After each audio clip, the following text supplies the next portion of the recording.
Hello friends जय जगन्नाथ। आज पुणी मु आपण मानक नुआ भिडटे नहीं करी आसी जोटा कि होइछि बादाम मिल्क शेक। सो फ्रेंड्स चलतु डेरी न करी देखिए केमती कौन हुए। सो फ्रेंड्स प्रथम आम कौन करवा ना गोटे कढ़ारे अल्प टिके पानी नेबे जोटा कि से आम क्षीर गरम कले क्षीर कढ़ारे लगे ना से मु कढ़ारे अल्प किछि पानी नेली।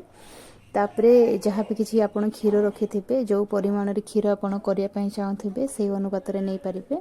सो फ्रेंड्स मुझे 1.5 लिटर क्षीर नहीं तो क्षीर को ये भल भाव छाणी नेबी।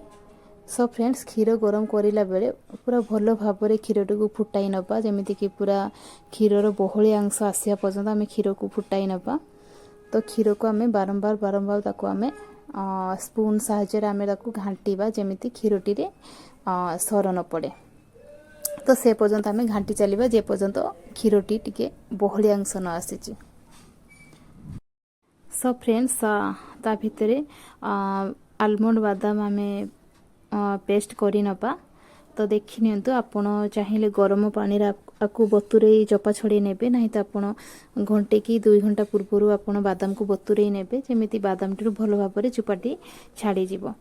तापरे ये बादाम को कौन करवा ना जो गरम क्षीर आम फुटाऊे से अल्प किछि क्षीर आम बादाम सहित नहीं कि बादाम टी को भल भाव ग्राइंडिंग करें। सो मुझे अल्प किछि क्षीर बाहर करी जमीती कि मु बादाम ग्राइंडिंग करने मु क्षीर देकी ग्राइंडिंग करी आउ अल्प किछि क्षीर मु मिल्क पाउडर से गोलेबी। सो मु अल्प किछि क्षीर से बाहर करुछि। तो देखि नियंतु क्षीरटी मोर बहुत भल भाव फुटी गलानी।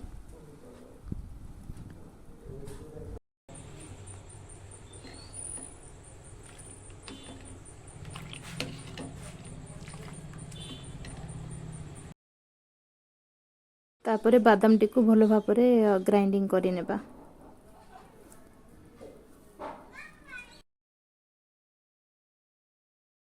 सो फ्रेंड्स देखि नियंतु बादाम टी मोर बहुत भल भाव ग्राइंडिंग करी नहीं छी।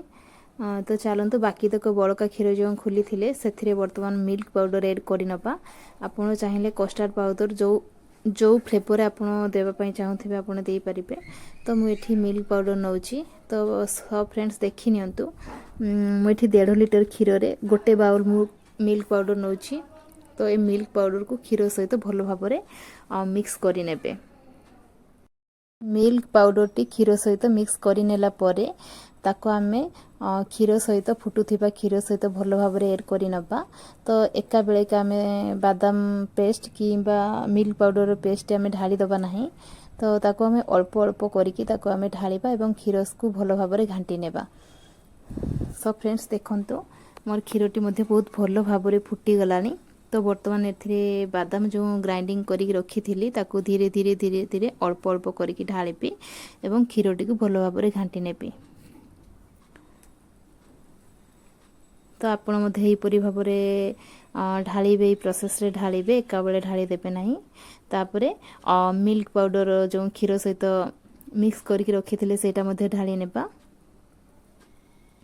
सो फ्रेंड्स आपण मध्ये एही प्रोसेस रे तैयारी करंतु बहुत बढ़िया टेस्ट लागिवो पूरा राबिडी परिका लागिवो जमिति कि आम बालेश्वर प्रसिद्ध क्षीरा भोग एटा मध्ये ठीक सेही क्षीरा भोग परिका लागिवो बहुत भल टेस्ट। आपण मध्ये घरे एही परि उपाय प्रस्तुत करंतु बहुत इजी।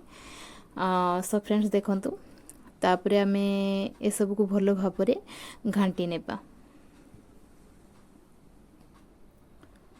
सो क्षीरटी को आउ टिके मध्ये बळेया पई छाडी देबी। तापरे एथिरे आवश्यक मुताबिक आमे चीनी दबा। सो फ्रेंड्स 1.5 लिटर क्षीर पाई तो मु एठी 1.5 बावल मो चीनी नेबी। सो फ्रेंड्स देखि नियंतु गोटे बावल फुल चीनी आ गोटे बावल अधा चीनी पाखापाखि नेछि कहीं ना क्षीरटी आमर भल भाव फुटी गला परे सेथिरे आमर मीठा अंशटी पळे आसे। तो क्षीरटी मीठा लगे। सो बेसी चीनी भी दबानी। तो 1.5 बाउल मुझे चीनी नहीं एतिक भी बहुत मीठा हो चाहिए आप गोटे बाउल नहीं पारे। तो मुझे 1.5 बाउल नहीं। सो फ्रेंड्स तापरे क्षीरटी को आउ टिके भल भाव चीनीटा मिक्स हवा सहित भल भाव फुटाई नेबे। ଫୁଟାଇ ନେଲା ପରେ ସେଥିରେ ଆମେ ଏଇଠି ଆମର ଗୁଜୁରାତି ଆଉ ହେଉଛି ଆମର ଗୋଲମରିଚ ଗୁଣ୍ଡ ଦେବେ। ତାପରେ ଆମର କେଶର ଦେବେ, ଯେଉଁଟାକି ଆମର ରଙ୍ଗ ବହୁତ ଭଲ ଆସିଥାଏ କେଶର ଦେଲେ। ସୋ ଫ୍ରେଣ୍ଡସ୍ କେଶର ଦେଇକି ଆକୁ ଭଲ ଭାବରେ ଟିକେ ଘାଣ୍ଟି ନେବେ। ଯେହେତୁ ଚିନି ପଡ଼ି ସାରିଲାଣି ତ ବାରମ୍ବାର ଟିକେ ଘାଣ୍ଟି ନେବେ, ଯେ ତଳେ ନ ଲାଗିବା ପାଇଁ। ଲାଗିବ ନାହିଁ, କାହିଁକିନା ପ୍ରଥମରୁ ପାଣି ଦେଇକି କ୍ଷୀର ଗରମ ହେଇଥିଲା, ଲାଗିବନି। ତଥାପି ଆପଣ ବାରମ୍ବାର ଟିକେ ଘାଣ୍ଟି ନେବେ।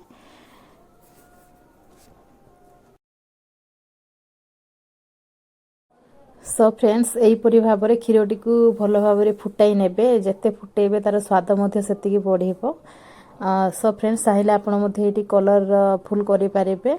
ତ ଚାହିଁଲେ ଆପଣ ରଙ୍ଗ ମଧ୍ୟ ଏଇଠି ବ୍ୟବହାର କରିପାରିବେ। ମାତ୍ର ଏଇଠି ମୁଁ ବାଦାମ ମିଲ୍କ ସେକ୍ର କଲର୍ ଦେଖାଯିବା ପାଇଁ ମୁଁ ଏଇଠି ହଳଦୀ ବ୍ୟବହାର କରିବି, ଯେଉଁଟାକି ଆମର ରଙ୍ଗ ବହୁତ ସୁନ୍ଦର ଆସିବ ଆଉ ସ୍ୱାଦ ମଧ୍ୟ ବହୁତ ଭଲ ଲାଗିବ। ଯେଉଁଟାକି ଆମେ